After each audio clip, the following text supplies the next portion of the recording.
Hi, Dr. Urban here, and I want to talk to you about what I call my own characterization, the Magnificent Seven. The Magnificent Seven, which really now is eight, is a phrase I want to offer to allow you to keep in mind that there are things we can take, supplements, minerals, vitamins that we can take that improve our health, in my opinion, and decrease our risk for a lot of conditions.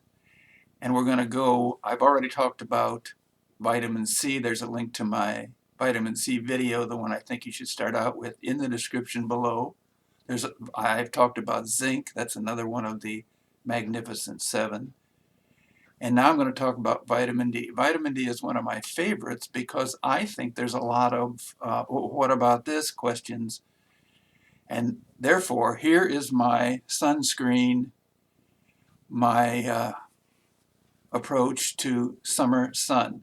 I wear this hat and something like this shirt, and I do not get a lot of sun on my skin during the year. And because of that, I don't get much vitamin D3 from the sun, which we are supposed to do, spending recommended 20 minutes 3 times a week.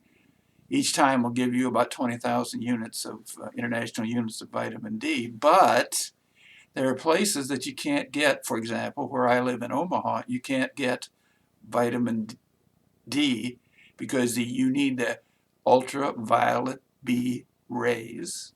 You do, and they're not available for about 2 months in the winter, so you don't get any vitamin D from your skin.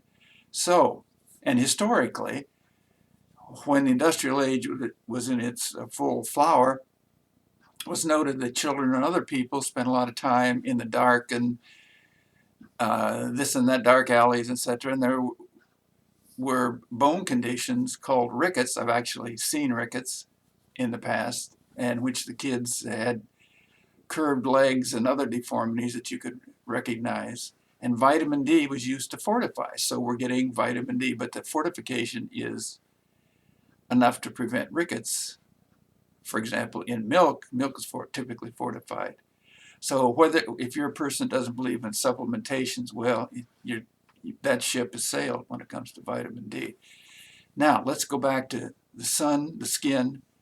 This is a bottle of sunscreen, not against sunscreen. I don't like chemicals, so I don't use it. I don't know about natural sunscreens or essential oil sunscreens. I don't know. This is my sunscreen in the summer, and I use it. Now, if you're going to take vitamin D, you need to know what kind. You need to take vitamin D3, not D2. You can take it,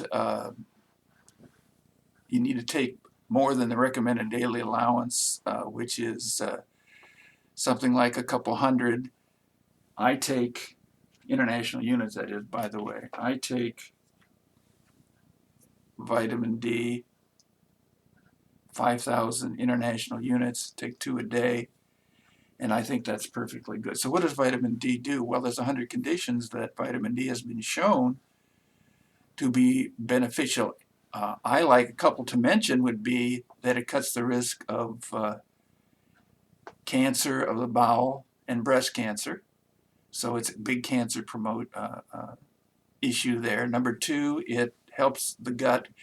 Gut health is coming in. It keeps gut permeability. It is positive for gut permeability issues. And vitamin D3 increases your gut bacterial diversity, and that's a very positive thing. And on it goes. As I could say, there's 100 conditions. So consider taking your vitamin D. You need to make peace with what I call chemical winter, where you're taking sunscreen. I don't, so I supplement. Feel very comfortable about this, and you may consider doing the same. Subscribe to my channel. Don't ever make changes to your health regimen without first consulting your healthcare provider. I'm just providing information and to get you started, starting points. So be well, be healthy, subscribe to the channel, and consider following the Magnificent Seven series, which will be coming in other videos as well.